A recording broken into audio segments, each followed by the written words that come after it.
wonderful. Thank you so much, Raphael. That was a beautiful start. Your opening piece is entitled Richer Car. And I was wondering, is that something that speaks to your compositional process? There are certainly elements in your piece that you just played that are contemporary and also some that are a little more, I guess, historical in nature. Absolutely, yeah. It's very characteristic of my music to try and have a combination of things that are sort of archaic and futuristic sounding at the same time, and to even blur the lines between whether the music feels ancient or modern, but that maybe it exists in some sort of timeless place that's actually both. And so obviously the title is referencing old forms, the richer car, the richer carre, you know, and the inventive.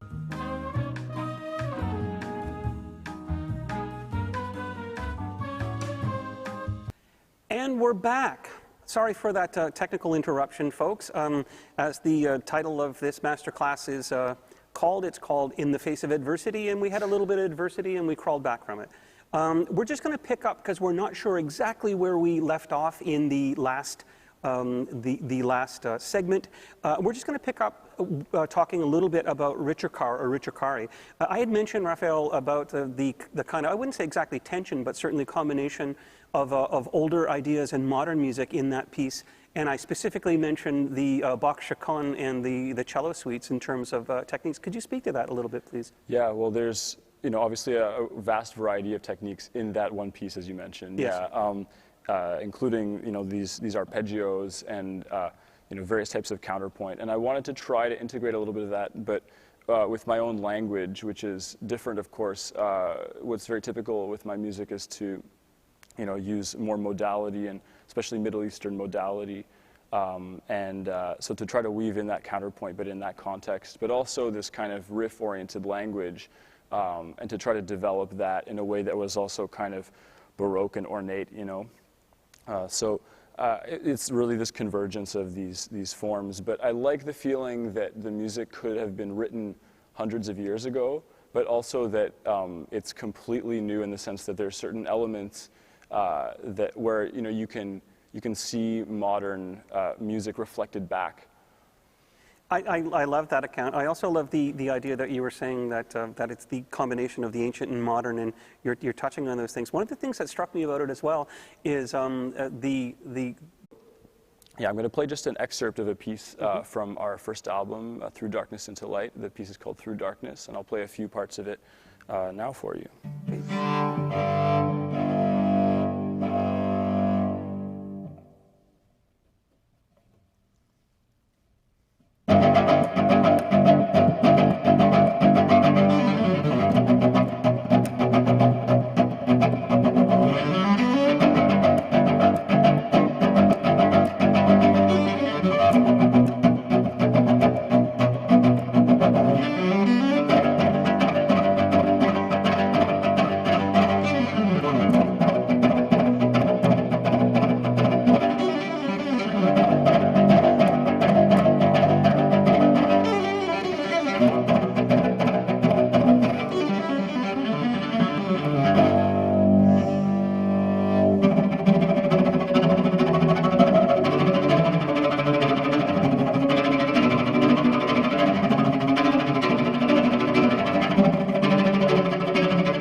thank you. Thanks. You mentioned in earlier discussion that we had that the visit was a really important project on your path to the current solo style of music that you're working on now. Can you tell us a little bit about that? Yeah, so when we formed the group, our objective was to be able to play in any venue and to be able to play, you know, in a small, intimate context or in a big, you know, amplified venue, but to still have kind of the same impact emotionally, to kind of have this intensity about the music, regardless of the scenario, that we would be able to sort of, you know, replicate live. And so what I kind of began with, I guess, was the influence of the 20th century solo cello repertoire, you know, like Kodály Solo Sonata and pieces like that, which really opened up my mind to the possibilities of what could be done on the cello, how its range could be expanded, what techniques were possible, having this kind of rhapsodic and grand scope that would enable the type of music we were envisioning and the type of music that I wanted to make, which I think at that time I really wanted to depart from classical music quite noticeably, but at the same time do all of the things that I think classical musicians and audiences look for in terms of the form, the long pieces, the development of ideas, the techniques, the virtuosity, those types of things, and to bring them into that context. And so having to write these pieces for that group sort of allowed me to find vocabulary on the cello that I could use also just, you know, unaccompanied as a solo artist. And so when I wrote Ricercare, I'd already, you know, written those pieces with the visit, and so I had something to stand on already. And so that was kind of the beginning of that language, and then I continued to compose more pieces like that from there, which ended up being solo pieces. Yeah, so one of the characteristics that we didn't necessarily talk about too much yet, but is the scordatura, and the, you know, so which means basically it's an alternate tuning of the instrument, retuning. And so for the last couple of pieces, the tuning that I used was low to high, so G, G, D, G. So you get this kind of sympathetic resonance, and you can do these big things very easily just barring, but you can also play in a lot of different keys, right? So the first piece that I played was kind of more in a Phrygian key. And then the next one was kind of more like a Lydian, you know?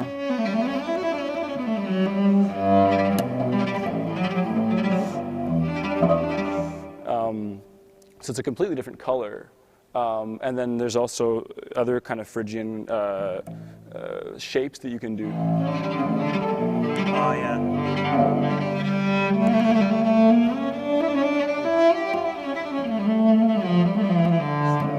So it's kind of cool to create those different chord shapes because the instrument is almost unrecognizable.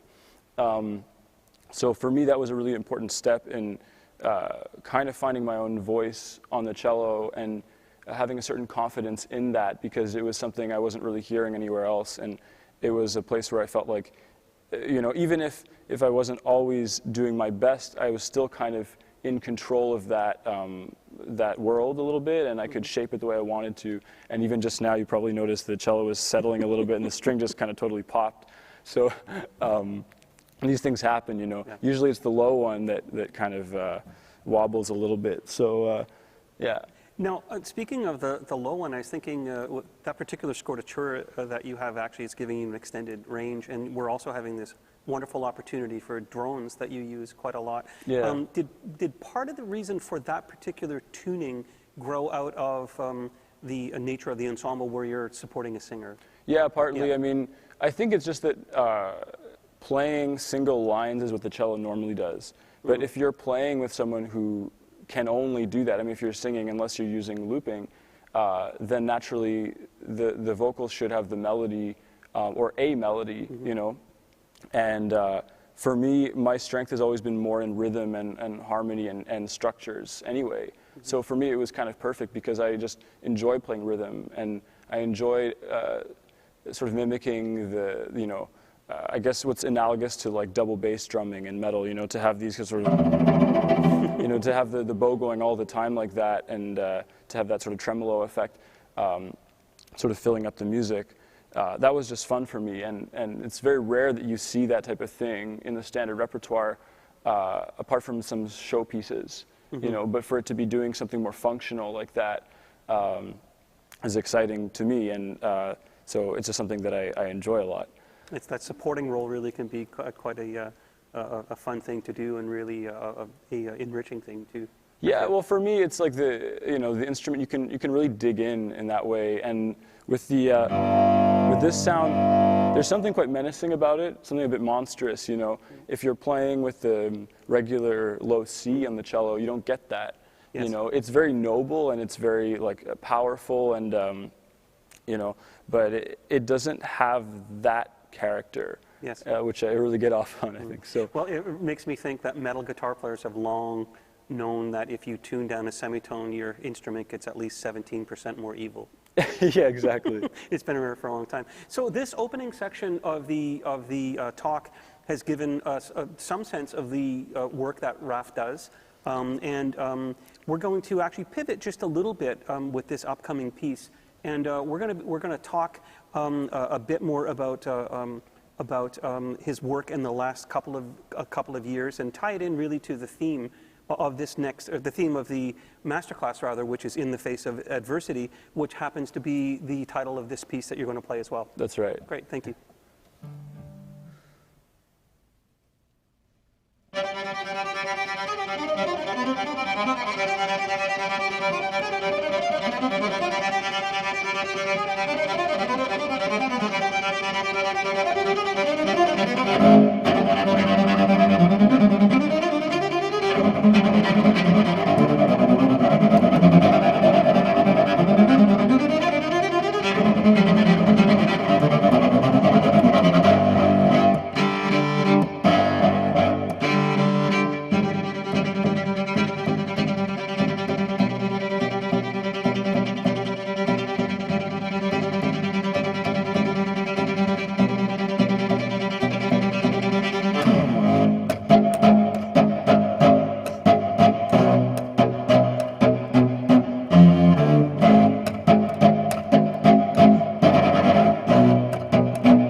Thank you.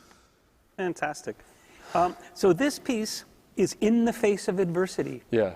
Yeah, wow. That's a really dramatic title and an apt one considering the climate that we've been living in the last few years. For sure. Was this piece written during the pandemic? No, actually. No? Yeah, it's a piece that I wrote in 2016, and I've been kind of stringing along with me for quite a few years now. But it's a piece that was kind of written shortly after Richard Carr, I guess maybe like a year later. And so it's in a similar style, kind of building on that style and trying to incorporate some other approaches. But it was written at a time where I felt like, despite my best efforts, despite kind of getting out there and trying to do as much as I could in the music industry, trying to be, as involved as I could be, and to perform a lot and to perform my own music and to really put myself out there, I felt like all the doors were kind of shut. And I felt like there was a lot of resistance, and that no matter how much of myself I put into the music and how much I gave away with every performance and everything that I was a part of, I felt like I wasn't getting as much in return. And so I felt like there was this kind of opposition, and I felt that, I'll just be honest, particularly in Canada, with the music climate in Canada, I already felt that way then. And so this piece was kind of, I mean, I was also a lot younger, and so I had this, really fiery energy going into it, and that's everything that I wanted this piece to embody. It was just, if nothing else works, at least, I'll say this, and hopefully you get a sense of who I am, and then that's it. Nothing more needs to be said, So that was kind of the impetus for the piece, I guess, in terms of the background and where I was at the time. But what's interesting is that, of course, now we live in a time where there's been a lot of obstacles in our way, especially as musicians. But I think really every industry has been affected, and we've had to find new ways of doing things. For me, I think that this period during the pandemic has really brought to light that the only thing standing in anyone's way really is our own excuses and our own narratives that we tell about, whether whether something is working for us or not. And really, if you think that something's not working for you, maybe you need to change your attitude, and maybe you need to be more open to other possibilities, and maybe to take your own thought process and turn it 180 degrees and see whether that attitude might yield other possibilities and open new doors. And I think that in retrospect, what I realized is that this piece was more, in fact, about realizing that the thing that was standing in my way the most was myself, and my own impatience and my own ego and my own closed-mindedness in some respects. And so it was an interesting revelation to realize that the biggest adversity is really ourselves and our minds, and particularly on stage. I think a lot of performers can relate to this, and I definitely do, that there's a part of you that works against you to say, no, you can't do it. No, you're not going to be able to do it. And it's part of performing, I think, is the act of saying, no, shut up, I can do it. And it's sort of overpowering those voices and that negative energy and that part of your body that doesn't want to do it, and and so on and so forth. So is it fair to say really that it's really about probably as much or even more internal adversity than external adversity? It starts in here, because when you interact with people, I think that your perception of them is really influenced by your perception of yourself, your sense of self-worth, and your own hang-ups that you sort of almost project onto them and think that they are somehow aware of, or that they believe that there's something wrong with you, but it's none of that is true. It's just our own fabrication. Now, do you think that kind of second-guessing the internal voice that's saying no is also something that can, especially when things are adverse, externally, and they are now, I mean, in terms of touring and things like that, but that internal adversity is something that can maybe prevent us from becoming the best us possible? Because if you think of it, there are many people who do their own thing, and they develop, and as younger artists, I think everyone wants to emulate to a certain degree. But really, as I've said before, if someone's emulating, say, I don't know, a Springsteen or Sigur Rós, who we talked about a little while ago, they already have one of those and they're awesome. Mm-hmm. Yeah, yeah. And I wonder if that idea of the internal adversity is something, again, confronting that helped you find your own voice? I think that I always felt confident in what I had to say musically, but I had hang-ups about, I guess, my own performance, or especially relating with people socially, which is something I still find very hard. And so I think that's been more my challenge, is just dealing with people, because music is an easy way for me to speak to people, you know. But sometimes I think, and this is often the case for people who are performers, that they let that just speak for them, you know what I mean, as opposed to also being able to live outside of that and have, I guess, you want to be able to also be a generous person and be part of a community, and not just someone who plays music, but who's also, who exists outside of that as well. Yes. Yeah. Oh, I'm sorry. No, it's okay, but I was just going to say that now for me, at the age that I'm at now, I feel this is more of a priority to also help others, find their way, not just for me to work on my own career. Great. Now, part of finding your own voice, we talked about some of this earlier. We talked about some of the historical elements from the cello repertoire and the classical repertoire, and obviously there's a lot of metal in there. I mean, there really is.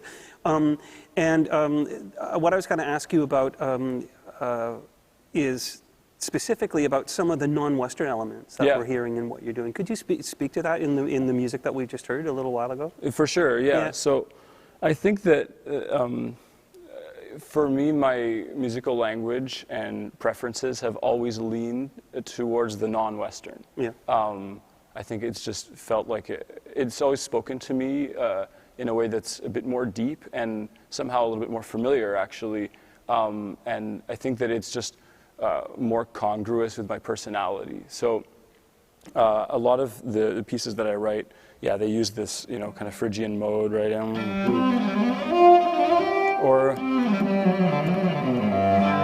right, so in Persian music, this is called charga, which is it's a mode that has, you know.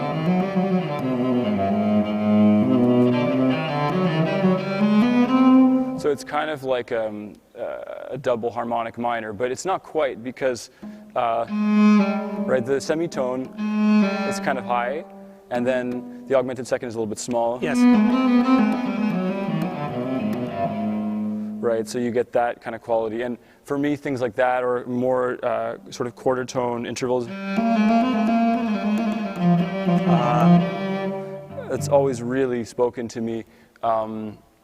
And so it's just something that works its way into my music naturally. It's not something that I really try to force in any way. Yeah, I think that it's kind of maybe more the default setting for me. So when I do something other than that, it feels like more of a departure. But I would say definitely the modality, the language of the key and the way it behaves, that's a huge part of it. I tend to also add in some harmonic elements, right? So with these chords, you know, that would voice like,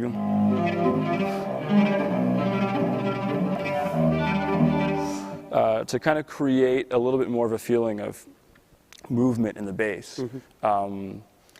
But yeah, I think that those things are just very typical to what I do, and so I've gravitated towards those musics very naturally in almost everything. You know, there's like certain places where I have smaller doses of it, but it's always there a little bit.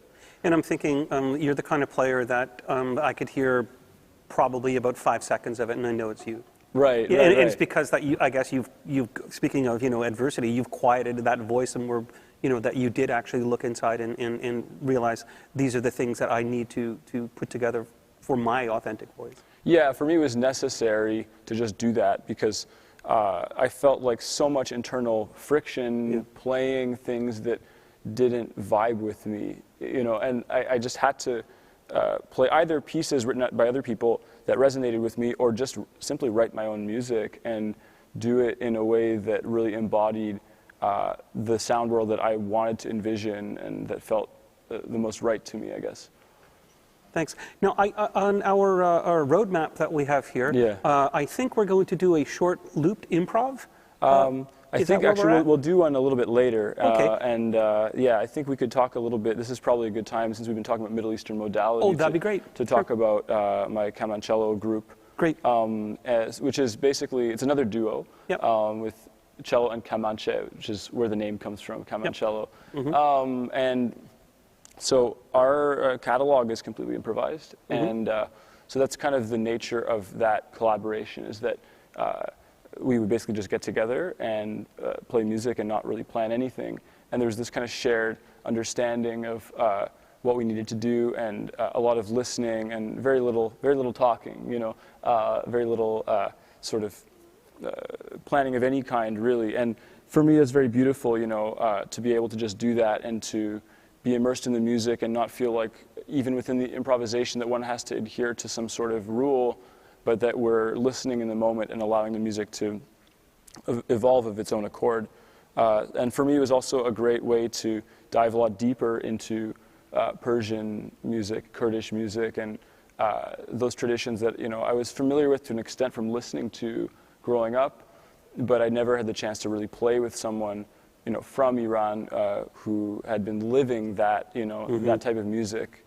So it's been a really special experience, and of course, yeah, we made these 3 albums together, and we also did this collaboration with orchestra, where we did actually have to write a piece, but it was based off of the music that we had improvised. Right, right. Now, is this the point where we're going to watch a clip? Yeah, let's do that. Yep. Great, and this piece is? Serpentine. Serpentine.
Thanks. Are you in tune, Raf?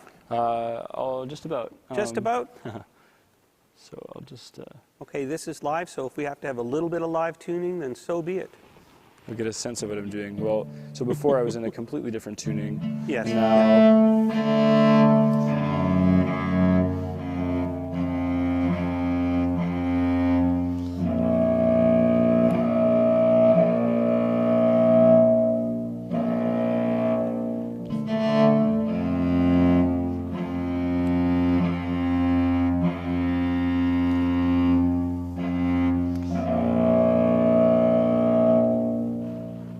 Now, I think we're going to, I'm not sure, I think we might be varying slightly from our roadmap. Are we going to be talking about Worlds Within now, or were there other clips that we're playing? Or? Yeah, there's some other things I think that, so we're kind of talking about a timeline in a way of Yep. things that I've worked on, essentially. And so we had discussed some of my early solo pieces. We talked about The Visit and Camoncello. And then there was kind of a period after having basically recorded the albums for those projects, where I embarked on a series of arrangements, basically covers of prog and metal songs. And so a lot of this music is basically stuff that I listened to a lot in my teens. And so it's kind of the nostalgic music. And I think for a lot of people it is actually some of these albums, which generally most of them date back, like I would say about like 15 years now.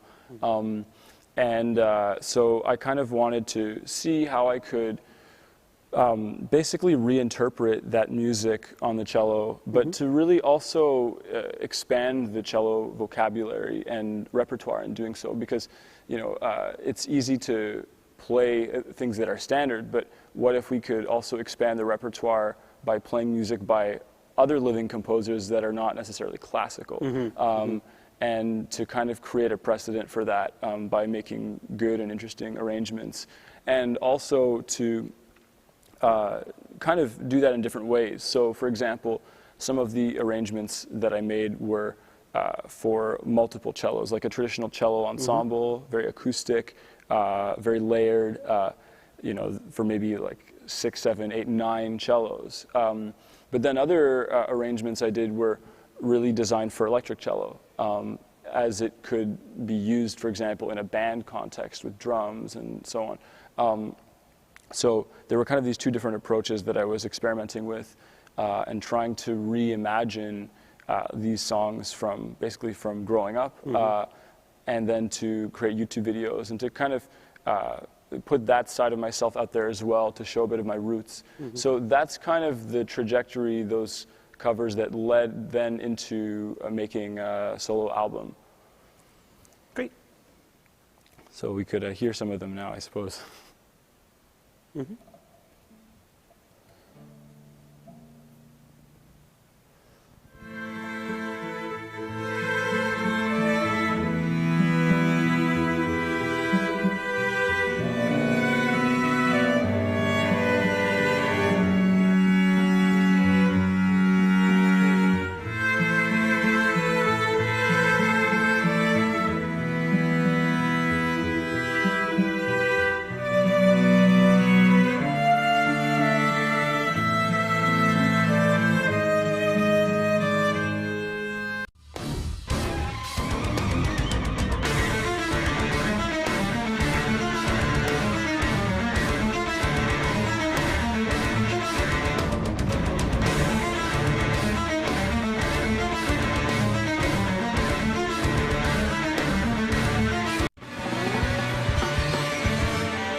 Great, thanks. And we're back.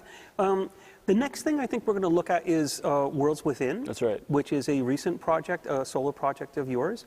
Should we just launch right into it and then talk about it afterward? Or would you like to say a few words first? Or? We can talk about a couple of things. Yep. I think it's good to provide some context. So this is an album that was released right before the pandemic, and it's my first full-length album under my own name, which is kind of funny because I've worked on many things, but it was a very personal project. And I didn't really know how it was going to turn out exactly. It was a little bit open-ended. I knew what I wanted to create, but it was a big departure from music that I'd written before. So, for example, the things that we heard previously are extremely different. And so it's a different direction. And one of the things that I explored in a lot more depth than I had before was creating sort of ambient textures and sort of atmospheric, expansive pieces with loops as opposed to cello ensemble pieces that just had a lot of long tones in them, basically. But a solo piece that had that sort of lushness and sort of slow-moving, repetitive, atmospheric quality. So that's one of the things that characterized this album, was that side of the music, which was very different from the super edgy, intense metal side of the things that I do. But it's become one of my favorite things to play. So yeah, I'll get into it, and I'll play a few excerpts from the album, and then we can talk a little bit about them in more detail after we've heard each one. Great, thanks. Worlds Within.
Okay, so we could talk a little bit about that piece now before we continue.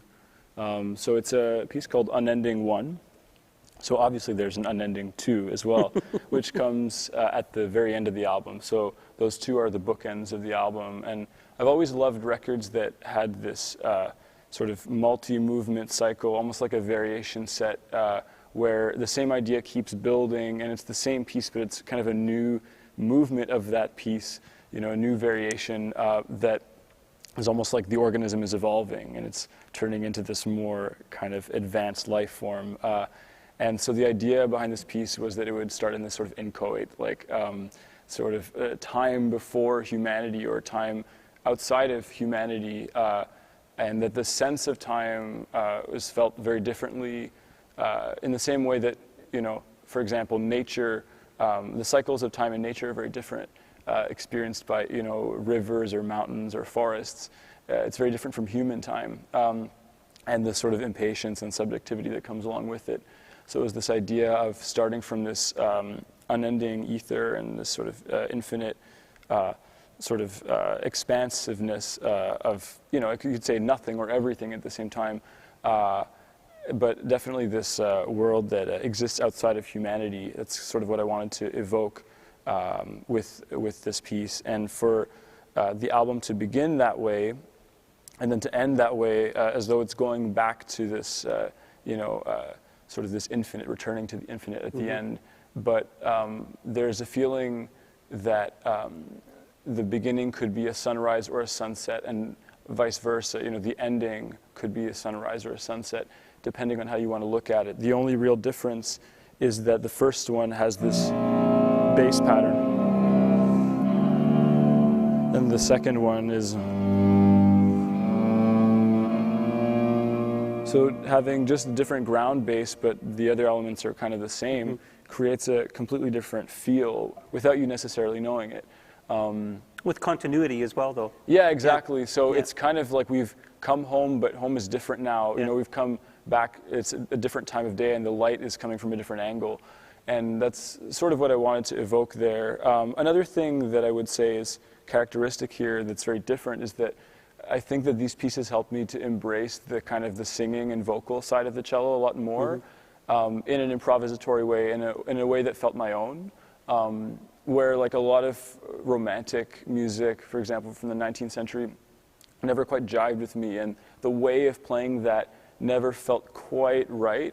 I mean, it's not that I wouldn't do it, but I feel like this way of playing is more sort of something that I can really relate to, you know, personally. And another thing that I take a lot of influence from in that style, that very vocal style, is actually Armenian music, which is super expressive and has these beautiful kind of ornaments, you know, like, you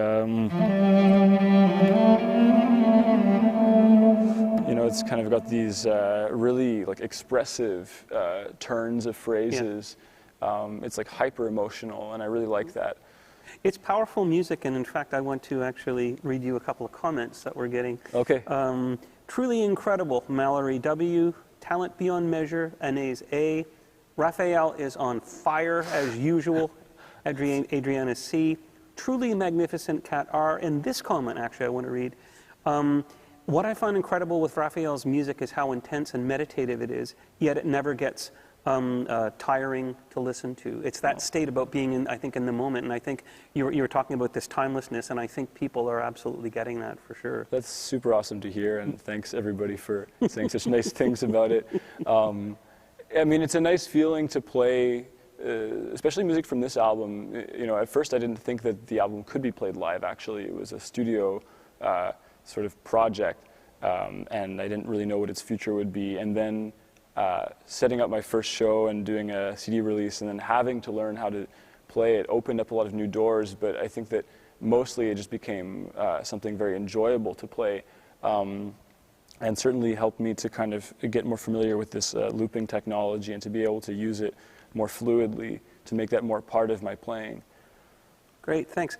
Now, I was going to ask you a question about this project, which came out, as you say, just before the pandemic. Can you tell us about the adversity that you encountered around that point in time, and some of the things that you had to do that you hadn't done before, that really, in the end, ended up being positive for you? Yeah. Well, of course, after only playing maybe a couple of shows live, the pandemic hit, and then I had some scheduled concerts, and of course they got canceled, and I had to rethink how I was going to promote the record and how I was going to sort of communicate to people with this project and this music.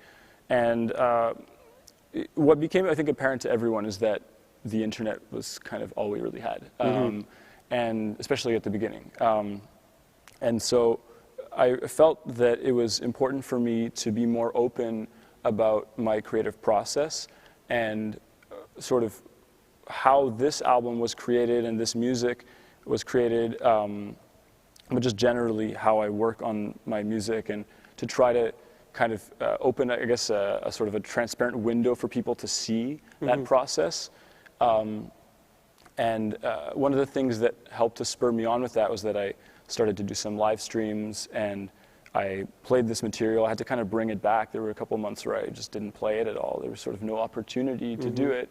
And I thought, well, I'll just explore other things for the meantime. And then, the opportunity presented itself, and I had to relearn the whole record. And so in preparing that, I decided to share more clips of myself rehearsing it. And I think that one of the things that I really wanted, and I feel it has happened, is that I've tried to familiarize people with these pieces. And when you play instrumental music, and when you have a project like this, which is, this particular album, I would say is still kind of experimental in a way, and it's different, and it's not instant gratification. Like, you really have to delve into it to reap the rewards, I think. So to get people familiar with the individual pieces and the vibe of this record was really important to me. And so I wanted to kind of continue to present the pieces in a different light and showcase them. So I did some live streams, and then I decided last year in 2021 to make a live album of Worlds Within, where it would basically show me playing these pieces live in real time. And so there were YouTube videos for all of the pieces, but it's also a record that you can stream and buy, and there's a CD and everything. So I wanted to kind of add to the experience of sort of like a pre-recorded live stream, also like an album that could accompany Worlds Within. That would be almost like a companion record, and basically also I think to sort of comment on that universe and to try to kind of bring people back into it, but also to see what else was possible, and to reflect on what I had learned about the music in the time in between, because having not played it live before making the original record, there were a lot of parts that were sort of improvised, and I wasn't really sure what was going to happen exactly with the final form. And then having to play it live gave me a sense of conviction in the playing, which I think sort of translated to the live version. And also it was just a way of communicating with an audience and with fans and people who couldn't actually see me perform live, to kind of strengthen that bond and to try to give a lot, So for that record, I did handwritten notes for all of the limited edition copies. I signed everything. I added a lot of extra stuff in. I was trying to throw in some extra goodies to kind of make it more of an experience of community and sharing, beyond just, okay, here I'm releasing a record and, and standing back from it. And, that's fine. But I think we live in a time now where connection is so important, and we're so kind of starved of it, actually, a lot of the time, especially in the, the super cold Canadian winter that we're having. It's like, it's just difficult to have those experiences to the same degree that we could before. And so hopefully using the music and these projects as a vehicle can help to alleviate that a little bit. And community, which you mentioned a few times, now it's not just local anymore, it's international as well. Exactly. And for you to reach that international community, as well as the local, you must have been drawing upon community here and collaborators. And I know there are a few people, like Dean Watson, for example, Yeah. who's someone you work with quite a bit. And Yeah. obviously, when you're playing, you're probably not doing the video shooting yourself. So could you speak a little bit to the way that you reached out to community in the, I guess, limited ways that we could during the pandemic? Yeah, I was really fortunate just to have people that I worked with closely, that I had worked with for many years already, that I could just call up and say, hey, can we do this project? And we would just get going on it and just take advantage of the time. And for example, in the case of Dean, I had been working with him for about 13 years. So we've been working on so many projects together, and he had obviously recorded the first Worlds Within and really helped me to realize it, because it was a huge project with tons of tracks and very difficult to organize and see through to completion. And so he was obviously already invested in that, and we were already working on projects, and we had this kind of outpost out in Luskville, in this barn in the country basically where we could record. But it was a really cool, kind of perfect pandemic space that we took advantage of. It sounded great, and we just brought all this gear in basically and made a live recording there. And I've been working with a guy called Andrew Robillard, who doesn't live here anymore. He lives in Vancouver now, unfortunately, because I can't work with him all the time. But all of the videos that you saw earlier of my covers were all shot by him. Okay. And he shot all of my live videos for Worlds Within and music videos too.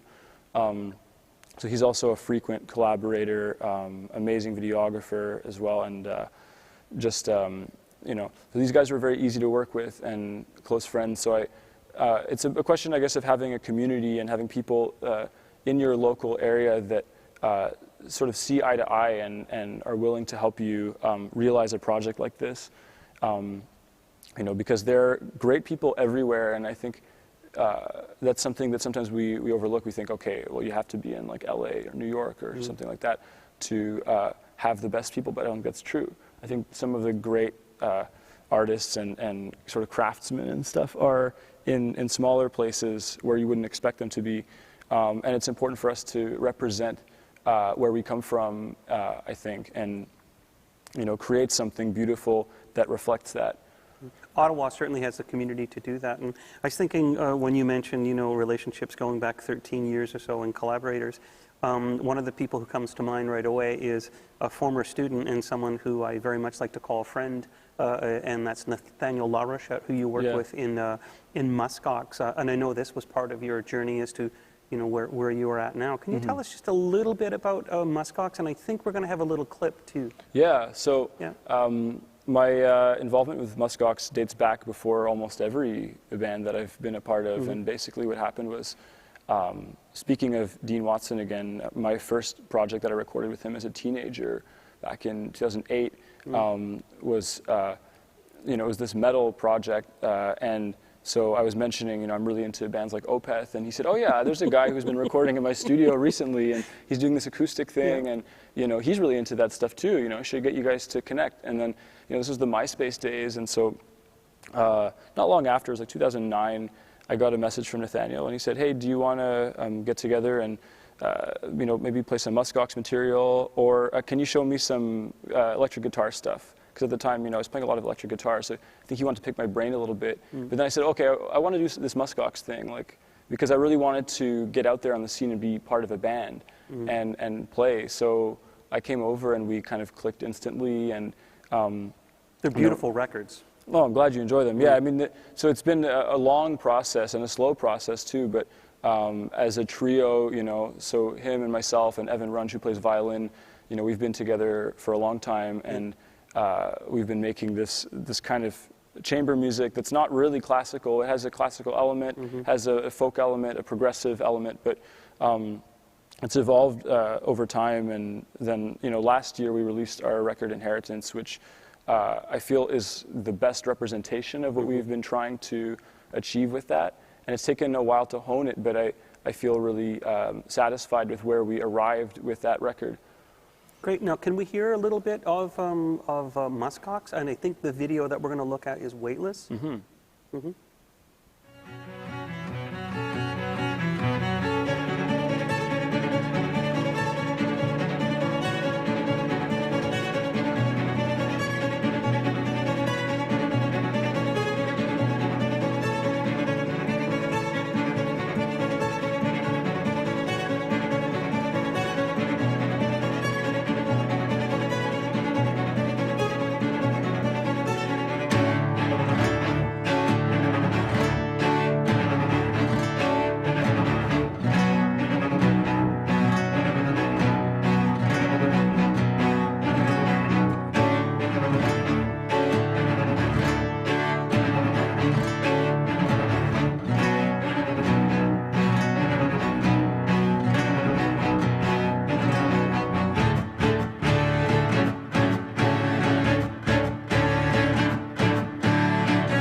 Great. And we're back. We're going to actually vary our from our script just a little bit because we're running a bit long. At this point, this is actually an announcement really not only for those of you watching online, but also for our wonderful Q's tech team that are helping us today. I think we're going to actually go right to the excerpt where Raf is going to play Running Low to the backing track. That's right, yeah. I'll just do a quick tune.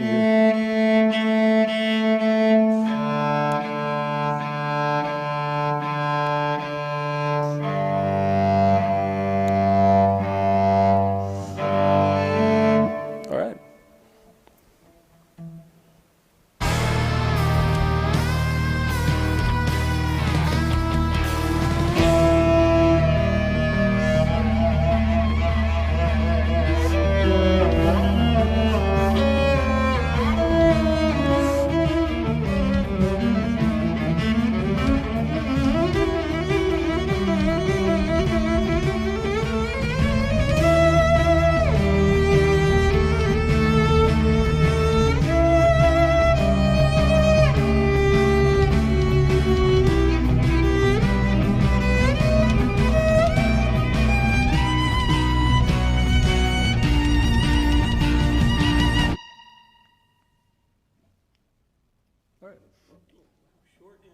Awesomely sweet, thank you.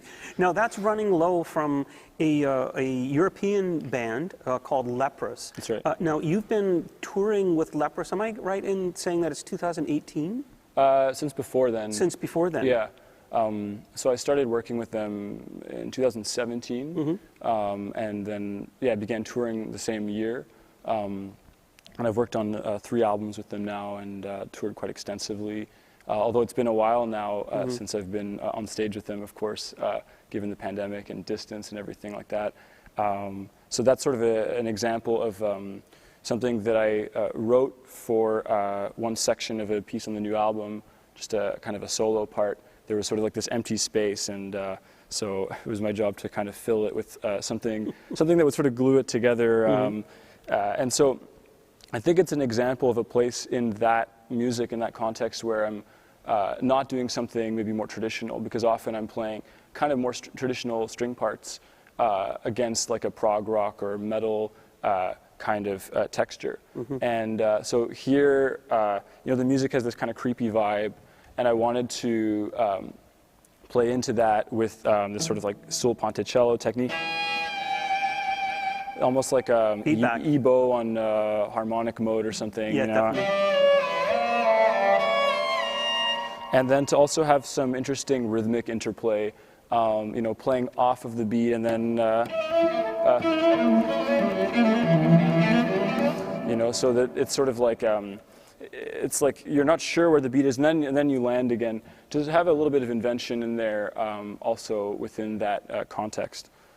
Now, a lot of the work that you did with Leprous has been in Europe and in America, I believe, as well? Yeah, yeah. So quite a bit of touring, but it's also your experience in working with them has, I guess, exposed you to this international touring and whatnot, but it's also had an impact on your world here in Ottawa with regards to the kind of opportunities that were open to you, I guess particularly during the pandemic, in terms of people really broadly being exposed to your music as a cellist and someone who clearly is a contributing member live, that they could see, oh wow, this person's contributing to this band, maybe I should give them a call. Could you talk about that, please? Yeah, I think prior to the pandemic, most of the session work I did was in Ottawa or Toronto. By far the majority, I would say, and then occasionally I would work on things for people from abroad, but it wasn't as common. And then as soon as the pandemic began, it was kind of a huge shift where it was the complete opposite. And I had a lot of people from different countries asking me to work on stuff. And I think that came from having played in those places, played in those countries, and for certain audiences, and people in the audience had their own bands and then reached out to me. So that was very important, I think, in kind of shifting the clients that I had basically to a more sort of international client base, as opposed to working locally, which I don't do that often actually as a session musician. but it's really nice and super enriching to be able to work with so many people from different countries and to work on so many cool projects. There's been some really, frankly, amazing things that I've had the chance to work on, especially last year. It was just kind of a year of recording for me, essentially. I was just kind of always at it, trying to do stuff for whoever had asked for it and just trying to keep up with the demand. And I think that actually in retrospect, you know, when I started doing sessions and when I was trying to just kind of get into the business of it, I really wanted to work on these progressive projects and these really out there things. And I wasn't really getting that type of work at that time, but I was always really craving it. And now I've had like more than my fill, actually.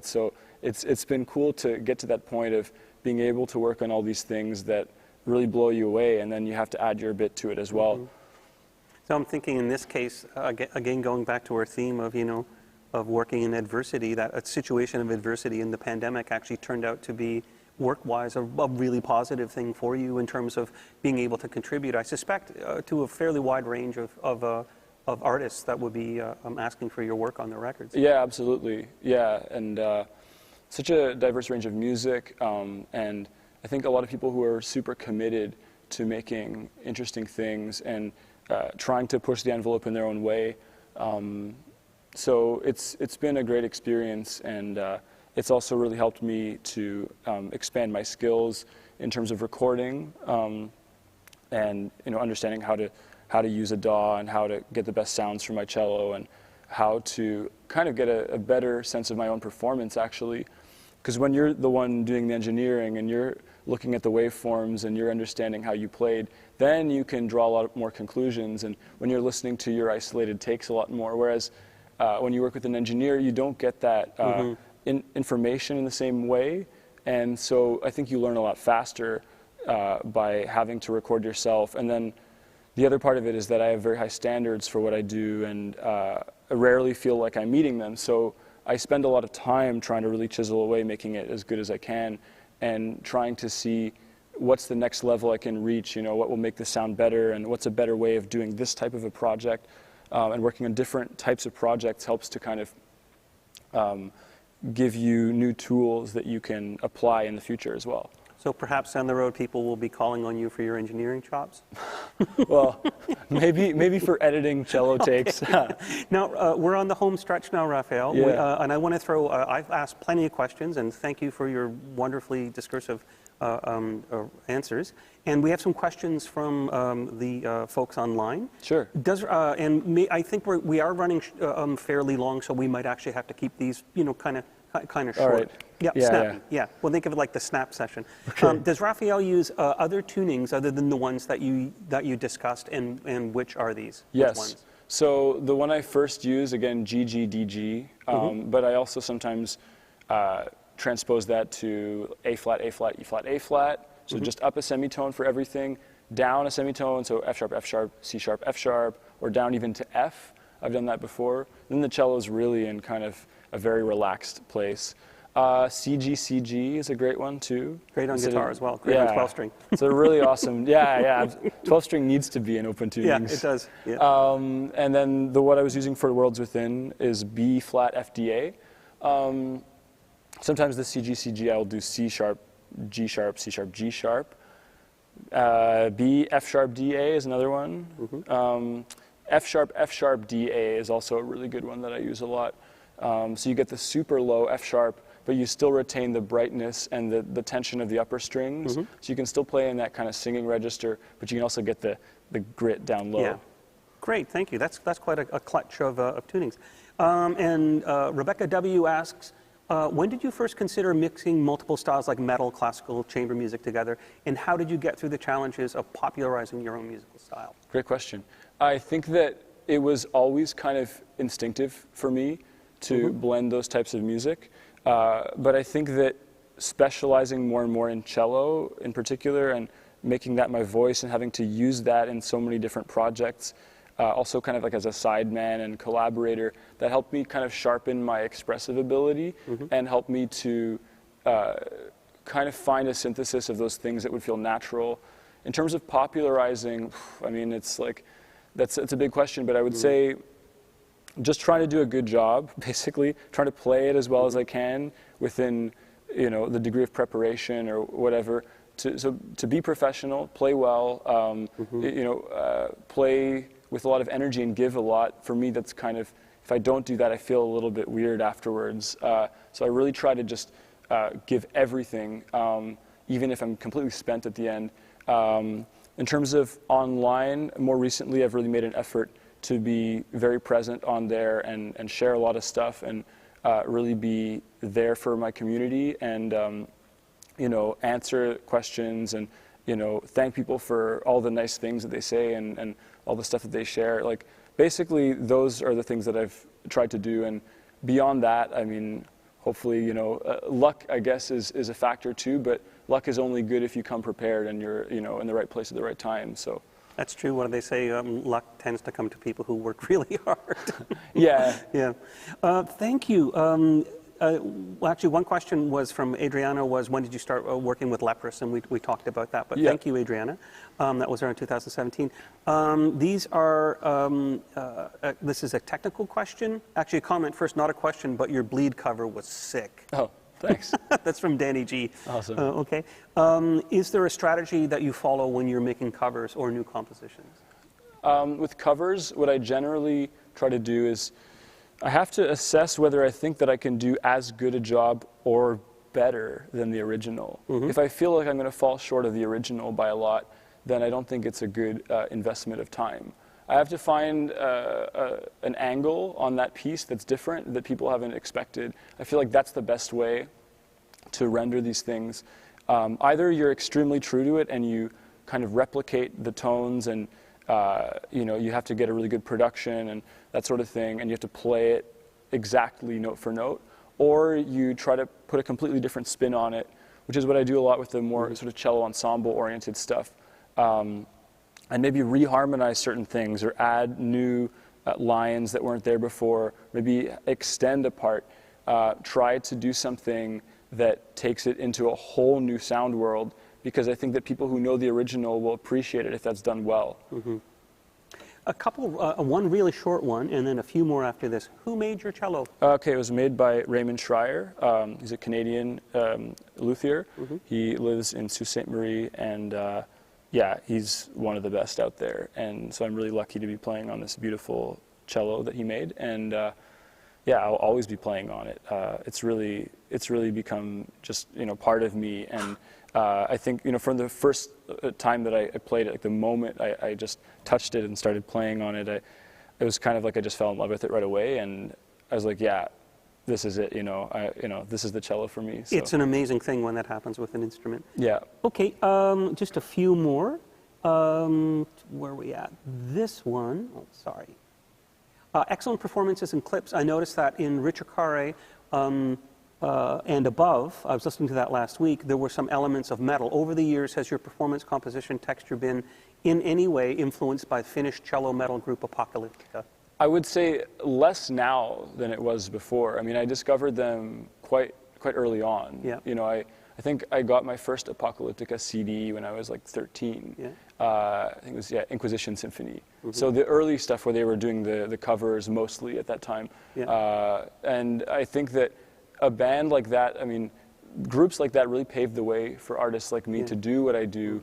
Now I don't think about them so much when I create, but I think they were like one of the early seeds for playing aggressive music on the cello, playing riffs and growing long hair, and you know what I mean? But there's a lot of things that are specific to what they do that you know, have no doubt influenced a lot of cellists that wanted to do something a little heavier. I love that, you know, that those heavy influences are there from, you know, guitar bands and also from bands like Apocalyptica, but also like we were discussing earlier, and unfortunately we won't really have time to dive into it. I love that all of this is, you know, blended together with people like Arvo Pärt, you know, for example. It's just a wonderful thing. You mentioned that you wanted to start helping other musicians start their own careers. In what ways, I love this. What are some of the ways that your mentors help you jumpstart your career? This is from Thomas. Really good question. Well, I think at the beginning, you know, the music lessons that I had early on, like as a teenager. I feel like my teachers really nurtured my creativity and really encouraged me to compose and, you know, write my own music, bring my own stuff into the lesson, to be well-rounded, as opposed to just prescribing one path. And so I feel like that sort of flexibility really helped me to not censor who I was.